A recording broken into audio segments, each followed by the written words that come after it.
കൊൽക്കത്തയിലെ യുവ ഡോക്ടറുടെ മരണം അതൊരു ബലാത്സംഗം എന്നതിനപ്പുറത്തേക്ക് കൂടുതൽ മാനങ്ങളുണ്ടെന്നാണ് ഏറ്റവും ഒടുവിൽ പുറത്തു വരുന്ന വിവരങ്ങളിൽ നിന്ന് സൂചനകളുണ്ട്. അങ്ങനെ എന്തെങ്കിലും കൂടുതൽ മാനങ്ങളുണ്ടോ? അതെ, ഔദ്യോഗിക സ്ഥിരീകരണമൊന്നുമില്ലെങ്കിലും ഒരു ബലാത്സംഗക്കാരൻ്റെ ഉപയോഗിച്ച് ഒരു യുവ ഡോക്ടറെ വലിയൊരു മാഫിയ സംഘം കൊലപ്പെടുത്തിയതാണ് എന്നുള്ള സംശയം പതുക്കെ പുറത്തു വരുന്നുണ്ട്. അത്തരം കഥകൾ ബംഗാളിൽ നിന്ന് പുറത്തേക്ക് വരികയാണ്. കാരണം ഈ ഡോക്ടർ അവിടെ PG ഡോക്ടറാണ്. MBBS കഴിഞ്ഞിട്ട് PGക്ക് വേണ്ടി പഠിക്കുന്നതിൻ്റെ ഭാഗമായി ട്രെയിനിങ്ങിന് വന്ന ഡോക്ടറാണ്. RG കാർ ഹോസ്പിറ്റൽ എന്ന് പറയുന്ന മെഡിക്കൽ കോളേജ് എന്ന് പറയുന്നത് സർക്കാരിൻ്റെ മെഡിക്കൽ കോളേജാണ്. അവിടെ ഈ പഠനത്തിൻ്റെ ഭാഗമായി ട്രെയിനി ഡോക്ടറായി ജോലി ചെയ്യുന്ന ഈ പെൺകുട്ടി 31 വയസ്സുണ്ട്. പെൺകുട്ടി വളരെ പെട്ടെന്ന് ആശുപത്രിയുമായി ബന്ധപ്പെട്ട് ഈ വ്യാജ മരുന്നുകളുടെ നിലവാരം കുറഞ്ഞ മരുന്നുകളുടെ ഒരു റാക്കറ്റ് അവിടെ പ്രവർത്തിക്കുന്നു എന്ന് കണ്ടെത്തി. ഈ വിവരങ്ങൾ തൻ്റെ അധ്യാപകരോടും മെഡിക്കൽ കോളേജ് പ്രിൻസിപ്പളായ സന്ദീപ് ഘോഷ് ഉൾപ്പെടെയുള്ള ആളുകളോട് ഈ പെൺകുട്ടി നേരിട്ട് പോയി പറഞ്ഞു. അപ്പോൾ കിട്ടിയ മറുപടി എന്താണെന്നറിയോ? മര്യാദയ്ക്ക് നിൻ്റെ കാര്യം നോക്കി പഠിക്കുക, ഇല്ലെങ്കിൽ നീ ഇവിടുന്ന് പാസ്സായി പോവില്ല എന്ന് പറഞ്ഞു. പക്ഷേ ഇവൾ ആ ശ്രമത്തിൽ നിന്ന് പിൻവാങ്ങിയില്ല. അവർ ആശുപത്രിയിൽ വിതരണം ചെയ്യുന്ന വ്യാജ മരുന്നുകൾ, നിലവാരം കുറഞ്ഞ മരുന്നുകൾ, ഇവരുടെയൊക്കെ ഡാറ്റ ശേഖരിച്ചു. ഇത് വിതരണം ചെയ്യുന്ന ഏജൻസികൾ ആരാണെന്നൊക്കെ കണ്ടെത്തി. അങ്ങനെ സ്വന്തം നിലയിൽ ഒരു അന്വേഷണവുമായി ഈ പെൺകുട്ടി മുന്നോട്ട് പോയി എന്നാണ് പറയുന്നത്. അപ്പോൾ ഈ വിവരങ്ങൾ പുറത്തേക്ക് വന്നാൽ സർക്കാർ ആശുപത്രിയിൽ നടക്കുന്ന വലിയ ഒരു കുംഭകോണം, മരുന്ന് കുംഭകോണം, ഒരു വലിയ മാഫിയെ എക്സ്പോസ് ചെയ്യപ്പെടും എന്ന് ഉറപ്പായി. മാത്രമല്ല ഈ പെൺകുട്ടി CPMൻ്റെ ഡോക്ടർമാരുടെ സംഘടനയുടെ പ്രവർത്തകയുമാണ്, നേതാവല്ല, പ്രധാനപ്പെട്ട പ്രവർത്തകയാണ്. അപ്പോൾ ബംഗാളിനെ സംബന്ധിച്ച് CPMും തൃണമൂൽ കോൺഗ്രസും വിരുദ്ധ ശക്തികളാണ്, എതിർപ്പിലാണ്. അപ്പോൾ ഈ വിവരം ഏതെങ്കിലും തരത്തിൽ ചോർന്ന് CPMൻ്റെ കയ്യിലെത്തിയാൽ ഒരു രാഷ്ട്രീയമായി ഉപയോഗിച്ച് മമതാ സർക്കാരിൻ്റെ കീഴിൽ സർക്കാർ മെഡിക്കൽ കോളേജുകളിൽ നടക്കുന്ന വ്യാജ മരുന്ന് മാഫിയയെ ബാധിക്കുമെന്നുള്ള സ്ഥിതി വന്നപ്പോൾ സഞ്ജയ് റോയ് എന്ന് പറയുന്ന പോലീസ് വോളണ്ടിയർ ആയിട്ടുള്ള ഒരാളെ കരുവാക്കിക്കൊണ്ട് ഈ പെൺകുട്ടിയെ കൊലപ്പെടുത്തി എന്നൊരു കഥയോ കാര്യമോ എന്നത് CBI ഇപ്പോൾ അന്വേഷിക്കുകയാണ്. CBI പുറത്തു കൊണ്ടുവരട്ടെ. ഏതായാലും അങ്ങനെ ഒരു കഥ RG കാർ മെഡിക്കൽ കോളേജിലെ ഡോക്ടർമാരുടെ സംഘം, അതായത് ട്രെയിനി ഡോക്ടർമാരുടെ PG വിദ്യാർത്ഥികളിൽ നിന്ന് തന്നെ പ്രചരിച്ച് രാജ്യവ്യാപകമായി കഥ പ്രചരിക്കുന്നുണ്ട്. ഇപ്പോൾ അത് കഥയായിട്ട് കൂട്ടാം. പക്ഷേ കഥയല്ല, ഇതിൽ കാര്യമുണ്ട് എന്നാണ് ലഭിക്കുന്ന വിവരങ്ങൾ. കാരണം പറയുന്നത് മറ്റാരുമല്ല, PG ഡോക്ടർമാരുടെ സംഘടനയിൽപ്പെട്ട വിദ്യാർത്ഥികളാണ് ഈ കഥകൾ പറയുന്നത്.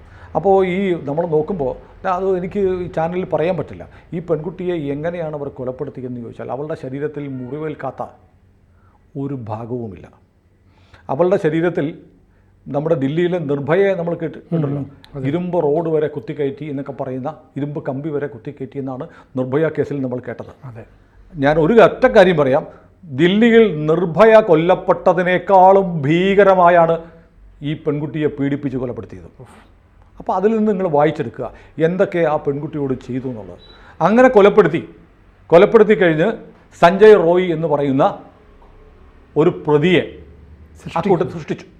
ഒരു പക്ഷേ ഡോക്ടർമാർ തന്നെയാണ് ഇത് ചെയ്തതെന്ന്, അല്ലെങ്കിൽ ഒരു മാഫിയ, മയക്കുമരുന്നല്ല, മരുന്ന് മാഫിയാണ് ഇതിൻ്റെ പിന്നിലെന്നുള്ള വിവരം വരാതെ ഒരു കാമഭ്രാന്തനായ ഒരുത്തൻ, ഒരു സൈക്കോ നടത്തിയ കൊലപാതകമാണെന്ന് വരുത്തി തീർക്കാൻ വേണ്ടിയിട്ട് മനഃപൂർവ്വം ഈ കുട്ടിയെ അതിഭീകരമായി ഉപദ്രവിച്ച് പിന്നീട് മാധ്യമങ്ങളിലൊക്കെ ഈ പീഡനത്തിൻ്റെ ക്രൂരത വിവരിച്ച് വരുമ്പോൾ യഥാർത്ഥ സംഭവം മറഞ്ഞു പോകാൻ വേണ്ടിയിട്ട് ഇവളെ അതിഭീകരമായി ഉപദ്രവിക്കുകയും പീഡിപ്പിക്കുകയും ചെയ്തു എന്നാണ് മെഡിക്കൽ കോളേജിലെ ഈ കോളേജുകളിലെ, കൊൽക്കത്തയിലെ മെഡിക്കൽ കോളേജുകളിലെ PG വിദ്യാർത്ഥികൾ പറയുന്നത്. അപ്പോൾ നമ്മൾ നോക്കുമ്പോൾ ഇത് വെറുതെ ഒരു കഥ എന്നാണ് നമുക്ക് തോന്നുക. പക്ഷേ വളരെ ദുരൂഹമായ ഒരുപാട് കാര്യങ്ങൾ ഈ സംഭവത്തിന് ശേഷമുണ്ടായി. ഏറ്റവും അവസാനം ഇന്നലെ രാത്രി 11:30 മണിക്ക് ഒരു സംഘം ആളുകൾ RG കാർ ആശുപത്രി കയറിയിട്ട് ആശുപത്രി തകർത്തു. ഈ കൊലപാതകം നടന്ന സെമിനാർ ഹാൾ ഉൾപ്പെടെ തകർന്നു എന്നാണ് പറയുന്നത്. പക്ഷേ തൃണമൂൽ കോൺഗ്രസ് പറഞ്ഞാൽ സെമിനാർ ഹാളിലൊന്നും പറ്റിയിട്ടില്ല എന്ന് പറയുന്നത്. പക്ഷേ BJPയും CPMും അടക്കമുള്ള രാഷ്ട്രീയ പാർട്ടികൾ പറയുന്നുണ്ട് ആശുപത്രിയിൽ ഇന്നലെ ആക്രമണം നടത്തിയത് തൃണമൂലിൻ്റെ ആളുകളാണ്. തൃണമൂലിൻ്റെ ആളുകൾ, പെട്ടെന്ന് വേണം പറയാം, തൃണമൂലുകാർ പറയുന്നു ജനങ്ങളുടെ രോക്ഷം പ്രകടിപ്പിച്ചതാണ്. അങ്ങനെയല്ല, അവിടെ നിർണായകമായ ചില തെളിവുകൾ നശിപ്പിക്കാൻ ഈ പറയുന്ന ബലാത്സംഗത്തിൻ്റെയും കൊലപാതകത്തിൻ്റെയും മാത്രമല്ല, ഈ പറയുന്ന റാക്കറ്റിൻ്റെ മരുന്നു മാഫിയ, വ്യാജ മരുന്നു മാഫിയയുമായി ബന്ധപ്പെട്ട മറ്റു തെളിവുകളുള്ളത് നശിപ്പിക്കാൻ വേണ്ടി ആശുപത്രി ആക്രമിക്കുകയും തീ വയ്ക്കുകയും ചെയ്തതാണ്. വളരെ തന്ത്രപ്രധാനമായ വിവരങ്ങളുള്ള മരുന്നുകൾ സൂക്ഷിക്കുന്ന സ്റ്റോർ അടക്കം കത്തിപ്പോയിട്ടുണ്ട്. അപ്പോൾ നിലവാരം കുറഞ്ഞ മരുന്നുകളുടെ ഒരു ശേഖരം ഉൾപ്പെടെ കത്തിപ്പോയി. അത് തൃണമൂൽ ചെയ്തതാണ് എന്നാണ് BJP-യും CPM-ഉം ഒരുപോലെ ആരോപിക്കുന്നത്, ഇപ്പോൾ ആരോപിക്കുന്നത്. അപ്പോൾ ഇത് എന്തൊക്കെയാണെങ്കിലും CBI വരണം. കാരണം ഇനി നോക്കൂ, ഈ കേസ് ഉണ്ടായതിനു ശേഷം, ഈ കൊലപാതകം നടന്നതിന് ശേഷം ആ കോളേജിലെ പ്രിൻസിപ്പളായ സന്ദീപ് ഘോഷ് എടുത്ത നിലപാടുണ്ട്. സന്ദീപ് ഘോഷ് ആദ്യം മാധ്യമപ്രവർത്തകരോട് പറഞ്ഞു അവിടെ ബലാത്സംഗമൊന്നും നടന്നിട്ടില്ല, ഒരു ഡോക്ടർ ആത്മഹത്യ ചെയ്തു എന്നാണ് പറഞ്ഞത്.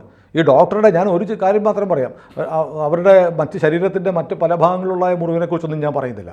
ഞാൻ പറഞ്ഞു, കമ്പി കുത്തിക്കയറ്റി എന്ന് പറയുന്ന ദില്ലിയിലെ നിർഭയ കേസിനേക്കാളും ഭീകരമായ രീതിയിൽ ഈ കുട്ടിയുടെ ശരീരത്ത് മുറിവുകളുണ്ടായിരുന്നു. ഞാൻ ഒരു കാര്യം പറയാം, ആ കുട്ടിയുടെ കണ്ണടയുണ്ടല്ലോ, ധരിച്ച കണ്ണടയുടെ ചില്ലുകൾ കണ്ണിൽ കുത്തിക്കയറിയിട്ടുണ്ടായിരുന്നു, അവളുടെ കഴുത്തൊടിഞ്ഞിട്ടുണ്ടായിരുന്നു. ഇങ്ങനെ ശരീരത്തിൽ മുറിവേൽക്കാത്ത ഒരു ഭാഗവുമില്ലായിരുന്നു. അങ്ങനെ ഈ പെൺകുട്ടി കൊല്ലപ്പെട്ട് സെമിനാർ ഹാളിൽ കിടക്കുമ്പോൾ ഈ വൃത്തികെട്ട മനുഷ്യ മൃഗമായ സന്ദീപ് ഘോഷ് പറഞ്ഞത് അവൾ ആത്മഹത്യ ചെയ്തു എന്നാണ് മാധ്യമങ്ങളോട് പറഞ്ഞത്. പിന്നീട് അത് കൊലപാതകമെന്ന് അംഗീകരിക്കേണ്ടി വന്നു. പിന്നെ ഈ മനുഷ്യൻ, ഈ നരാധവൻ ചെയ്തു എന്താണെന്നറിയോ, ഒരു കൊലപാതകം നടന്നാൽ ആ സീൻ അതുവഴി, ആ ക്രൈം സീൻ അതുവഴി സംരക്ഷിക്കപ്പെടണം. അവിടെ മറ്റാരും പ്രവേശിക്കാൻ പെടാൻ പാടില്ല, അവിടുത്തെ ഒരു വസ്തു പോലും ചലിപ്പിക്കാൻ പാടില്ല. ഇയാൾ ചെയ്തത് ഇതിനോട് ചേർന്ന്, സെമിനാർ ഹാളിനോട് ചേർന്നൊരു ഭിത്തിയുണ്ട്, ചെസ്റ്റ് മെഡിസിൻ ഡിപ്പാർട്ട്മെൻറ്റാണ്. ഈ ഭിത്തിയിൽ ചേർത്ത് വെച്ചാണ് ഈ കുട്ടിയെ ഉപദ്രവിച്ചു. അവളുടെ മുഖം ആ ഭിത്തിയിൽ ഉരച്ചു, തല ഇടിച്ചു, ഇങ്ങനെയൊക്കെ മുഖത്ത് ഒരഞ്ഞ് തൊലിപോയ പാടുകളുണ്ട്. അപ്പം മുഖം ഉരഞ്ഞതിൻ്റെ അടയാളങ്ങൾ, മാംസം പറ്റിയിരിക്കുന്നതൊക്കെ, രക്തക്കറയൊക്കെ ഈ ചെസ്റ്റ് മെഡിസിൻ്റെ ഭിത്തിയിലുണ്ടാവും. ഇയാൾ എന്ത് ചെയ്യുന്നറിയോ പ്രിൻസിപ്പൾ, സംഭവം നടന്നതിൻ്റെ പിറ്റേ ദിവസം പോലീസ് എത്തി അന്വേഷണം ആരംഭിച്ചതിന് തൊട്ടു പിന്നാലെ ആശുപത്രി പുതുക്കിപ്പണിയാണെന്ന് പറഞ്ഞ് ഭിത്തി അങ്ങ് പൊളിച്ചു കളഞ്ഞു. എങ്ങനെയുണ്ട്? കേട്ടുകേൾവിയുണ്ടോ? തെളിവ് നശിപ്പിക്കാൻ. ഇതിനൊക്കെ മമതാ ബാനർജിയുടെയും തൃണമൂലിൻ്റെയും ഒത്താശയുണ്ടായിരുന്നു. മാത്രമല്ല, ഈ പ്രിൻസിപ്പൾ എന്ന് പറയുന്ന ഈ മനുഷ്യമൃഗം, നരാധവൻ, രാക്ഷസൻ, അയാൾ തൃണമൂൽ കോൺഗ്രസിൻ്റെ ഏറ്റവും വേണ്ടപ്പെട്ട ആളാണ്. ഇയാളെ മുമ്പൊരിക്കൽ മുർഷിദാബാദ് മെഡിക്കൽ കോളേജിൽ സ്ഥലം മാറ്റിയപ്പോൾ ഇയാൾ എന്താ ചെയ്യുന്നറിയോ, ഇയാൾ പോയില്ല. പുതിയ പ്രിൻസിപ്പൾ ജോയിൻ ചെയ്യാൻ വന്നപ്പോൾ മുറി പൂട്ടി അവിടെ നിന്ന് താൻ കയറണ്ടെന്ന് പറഞ്ഞു. സാധാരണഗതിയിൽ അപ്പം സസ്പെൻഡ് ചെയ്യണം. പക്ഷേ സംഭവിച്ചത്, ഇയാളുടെ ട്രാൻസ്ഫറും റദ്ദാക്കി, മറ്റേ പ്രിൻസിപ്പളിൻ്റെ ട്രാൻസ്ഫറും റദ്ദാക്കി ഇയാളെ RG കാർ ആശുപത്രിയിൽ തന്നെ തുടരാൻ അനുവദിച്ചു. എന്നിട്ടോ ഈ സംഭവം ഉണ്ടായതിനു ശേഷം ഇയാൾ ഗത്യന്തരമില്ലാതെ ആരോപണങ്ങൾ ഉയർന്നപ്പോൾ ഉടനെ പ്രിൻസിപ്പൽ സ്ഥാനം രാജിവെച്ചു. എന്താ മമത ചെയ്തത്? സർക്കാരിൻ്റെ മറ്റൊരു മെഡിക്കൽ കോളേജിലേക്ക് പ്രിൻസിപ്പളായിട്ട് മമത ആ സെയിം ഡേ നിയമിച്ചു. ഒടുവിൽ ഹൈക്കോടതി ഇടപെട്ടു, കൽക്കത്ത ഹൈക്കോടതി ഇടപെട്ട് പറഞ്ഞു ഇയാളെ സർക്കാരിൻ്റെ ജനങ്ങളുടെ നികുതി പണം കൊണ്ട് പ്രവർത്തിക്കുന്ന ഒരു കോളേജിലും കയറ്റാൻ പാടില്ല, ലീവ് എടുത്ത് വീട്ടിൽ പോ എന്ന് പറഞ്ഞു വിട്ടു. ഒന്ന് ആലോചിച്ച് നോക്കൂ. അപ്പോൾ മമതയ്ക്ക് എന്തുമാത്രം താല്പര്യമുണ്ട്? ഒരു വലിയ നിഷ്ഠൂരമായ കൊലപാതകം നടന്നിട്ട് അതിനെല്ലാ ഒത്താശയും ചെയ്ത, അങ്ങനെ ഒരു സംഭവം ഉണ്ടായിട്ടില്ലെന്ന് പറഞ്ഞാൽ അവിടുത്തെ തെളിവ് നശിപ്പിക്കാൻ വേണ്ടി ആ ആശുപത്രിയുടെ ഒരു മതിൽ വരെ ഇടിച്ച് നശിപ്പിച്ച് ഒരു പ്രിൻസിപ്പൾ മുമ്പോട്ട് വരുന്നു. എന്തായിരിക്കും പ്രിൻസിപ്പളിൻ്റെ താല്പര്യം? അപ്പോൾ ഈ കുട്ടി പറഞ്ഞ വ്യാജ മരുന്നു ലോബിയുടെ ആളാണ് ഈ സന്ദീപ് ഘോഷ് എന്ന് പറഞ്ഞ പ്രിൻസിപ്പൾ. അയാളെ മമത സംരക്ഷിക്കുമ്പോഴോ ഈ റാക്കറ്റ്, ഈ മാഫിയ മമതയ്ക്ക് വേണ്ടപ്പെട്ട റാക്കറ്റാണ്, മമതയ്ക്ക് വേണ്ടപ്പെട്ട മാഫിയാണ്.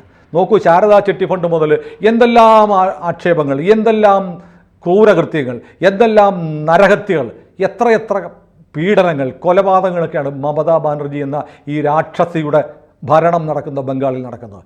എല്ലാ മാഫിയകൾക്കും, മതം മാറ്റ മാഫിയ, ഭൂമി പിടിച്ചെടുക്കൽ മാഫിയ, നുഴഞ്ഞുകയറ്റ മാഫിയ, ഫണ്ടമെന്റലിസ്റ്റുകളുടെ മാഫിയ, മുസ്ലിം തീവ്രവാദികളുടെ മാഫിയ, ഇതെല്ലാം കൂടെ ചേർന്ന് ഒരു സംസ്ഥാനത്തെ ആകെ ഒരു മാഫിയ രാജാക്കി മാറ്റിയിരിക്കുകയാണ്.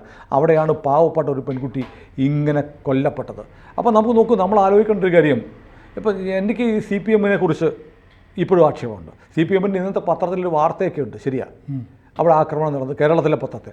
പക്ഷേ എന്തുകൊണ്ടാണ് നിർഭയ കേസ് പോലെ CPM ഉൾപ്പെടെയുള്ള പാർട്ടികൾ ഇതിനെതിരെ വലിയ ശക്തമായ പ്രതിഷേധവുമായി വരാത്തത്? BJP മാത്രമാണ് സമരം ചെയ്യുന്നത്. ഈ പെൺകുട്ടി BJP-കാരി അല്ല, CPM-കാരി ആയിട്ടും അവിടെ സമരം ചെയ്യുന്നത് BJP-യാണ്. മമത എന്ന് പറയുന്ന ഒരു രക്തരക്ഷസ് ഈ രാജ്യത്തെ ജനങ്ങളുടെ ജീവിക്കാനുള്ള അവകാശത്തെയും ഭരണഘടനാ അവകാശങ്ങളെയും രാജ്യത്തെ ഭരണഘടനയും ജനാധിപത്യത്തെയും ഒക്കെ പെച്ച് ചീന്തി രക്തം കുടിച്ചുകൊണ്ടിരിക്കുന്ന ഒരവസ്ഥയാണ് നമ്മൾ കാണുന്നത്. അവിടെയാണ് ഒരു പാവപ്പെട്ട ഡോക്ടർ ഈ പറഞ്ഞതുപോലെ വ്യാജ മരുന്നും മാഫിയ, എന്തിന് കൃത്രിമമായി ഒരു ബലാത്സംഗം കേസുണ്ടാക്കി ഇവർക്കെതിരെ പ്രവർത്തിച്ച ഒരു ഡോക്ടറെ ഇല്ലാതാക്കിയതെന്നുള്ള ഞെട്ടിക്കുന്ന വിവരങ്ങൾ പുറത്തു വരുന്നത്. നമ്മുടെ സർക്കാർ ആശുപത്രികളിലൊക്കെ ഒരുപാട് ക്രമക്കേടുകൾ നടത്തുന്നുണ്ട്. ആശുപത്രികളിൽ മരുന്ന് വാങ്ങുന്നതിൽ ഗുണനിലവാരം കുറഞ്ഞ മരുന്നൊക്കെ വരുന്നുണ്ട്. ഇതൊക്കെ ഡോക്ടർമാർക്കും അറിയാം. പക്ഷേ അതിനെതിരെ ശബ്ദിക്കാൻ വന്നാൽ അവൻ്റെ കഥ കഴിക്കും. ഈ കഥ കഴിച്ചാൽ ആ കഥ കഴിക്കാൻ നിൽക്കുന്നത് ഡോക്ടർമാർ തന്നെയായിരിക്കും. സന്ദീപ് ഘോഷ് എന്ന് പറഞ്ഞാൽ ഇയാളും ഒരു ഡോക്ടറാണ്, മെഡിക്കൽ കോളേജിൻ്റെ പ്രിൻസിപ്പൽ എന്ന് പറഞ്ഞാൽ. അയാൾ ഉൾപ്പെടെയുള്ള റാക്കറ്റാണ് ഇതിന് പിന്നിലുള്ളതുകൊണ്ടാണ് ഈ പെൺകുട്ടിയുടെ കൊലപാതകം, ബലാത്സംഗം, ആത്മഹത്യയാണെന്ന് ചിത്രീകരിക്കാനും അതിൻ്റെ തെളിവ് നശിപ്പിക്കാനും ഇവർ ശ്രമിച്ചത്. അപ്പോൾ ഈ ആശുപത്രികളിലൊക്കെ നടക്കുന്ന കാര്യങ്ങൾ പുറത്തു പറഞ്ഞാൽ നിങ്ങളെ കൊന്നുകളഞ്ഞിട്ട് അത് ബലാത്സംഗം ചെയ്യാൻ ഒരു നരാധവന് വിട്ടുകൊടുക്കും. എന്നിട്ട് അത് വലിയ വിവാദമാവണം. അതിന് വേണ്ടിയിട്ട് അവളുടെ ശരീരമാകമാനം കുത്തി കീറി വികലമാക്കി അത് വലിയ വാർത്തയാക്കും. അങ്ങനെ വാർത്തയാകുമ്പോൾ എന്ത് പറ്റുമെന്നറിയാമോ? അതിൽ ഇവരുടെ യഥാർത്ഥ മാഫിയ, മരുന്ന് മാഫിയ എന്ന കഥ മുങ്ങിപ്പോകും. അതിനുവേണ്ടി ഒരു ബലിദാനിയെ, ഒരു രക്തസാക്ഷിയെ, ഒരു ബലിമൃഗത്തിനെ ഇവർ ഉണ്ടാക്കി വെച്ചതാണ് ഈ പെൺകുട്ടിക്ക് സംഭവിച്ചതെന്നാണ് പറയുന്നത്. ഏതായാലും CBI വരുന്നുണ്ട്. CBI അന്വേഷണം നടത്തണമെന്ന് കൽക്കത്ത ഹൈക്കോടതി പറഞ്ഞപ്പോൾ ഈ രക്തരക്ഷസായ മമത പറഞ്ഞെന്നറിയോ? ഞായറാഴ്ചക്കകം CBI പ്രതികളെ പിടിക്കണമെന്നാണ് കോടതി പറഞ്ഞത്. വളരെ മമത പറഞ്ഞെന്നറിയാം, ഞായറാഴ്ചക്കകം CBI പിടിച്ചെങ്കിൽ തൂക്കിക്കൊല്ലുന്നത്. അതിൽ നിന്ന് മുഖ്യമന്ത്രി എന്ന് പറഞ്ഞ രാക്ഷസിയുടെ തനിനിറം വ്യക്തമാവുകയാണ്. ഇതാണ് ബംഗാളിൽ നടക്കുന്നത്. ഏതായാലും വേറെ കാര്യമുണ്ട്. ഇപ്പോൾ ഏറ്റവും പുതിയ വിവരം എന്ന് പറയുന്നത് ഈ കുട്ടിയുടെ ശരീരത്തിൽ നിന്ന് സെമൻ്റെ അവശിഷ്ടങ്ങൾ കണ്ടുപിടിച്ചിട്ടുണ്ട്. 150 മില്ലി സെമൻ ഇവളുടെ ഈ പെൺകുട്ടിയുടെ ശരീരത്തിൽ ഉണ്ടായിരുന്നു എന്ന് പറയുന്നത്. ഒരാൾക്കിൽ നിന്ന് അത്രയും വരത്തില്ല. അപ്പോൾ ഒരുപക്ഷെ ഒന്നിലേറെ ആളുകൾ ഉപദ്രവിച്ചിട്ടുണ്ട്, കൂട്ടബലാത്സംഗം നടന്നിട്ടുണ്ട് എന്നാണ് ഇപ്പോൾ സംശയിക്കപ്പെടുന്നത്. ഒരു സഞ്ജയ് റോയ് എന്നുള്ള ഒരാളെ മാത്രമേ കിട്ടിയിട്ടുള്ളൂ. ഒരുപക്ഷെ ഇപ്പോൾ പറയുന്ന ഈ മരുന്നു മാഫിയ ആണെങ്കിൽ അവർ ഒന്നിലേറെ ആളുകൾ ഇവളെ ലൈംഗികമായി ഉപയോഗിച്ചതിന് ശേഷം കൊന്ന് ഇവൻ്റെ തലയിലേക്ക് ഇട്ടുകൊടുത്ത് ഇവനും ചെയ്തിട്ടുണ്ടാവാം. അപ്പോൾ നമ്മൾ വിചാരിക്കുന്നതിനേക്കാളും പുതിയ തലത്തിലേക്ക്, പുതിയ മാനങ്ങളിലേക്ക് ഈ കേസ് വളരുകയാണ്. നേരറിയാൻ ഇനി CBI വരട്ടെ. നരേന്ദ്രമോദിയുടെ CBI വന്നാലേ സത്യം പുറത്തു വരുള്ളൂ എന്നാണ് നമുക്ക് തോന്നുന്നത്. കാത്തിരിക്കാം.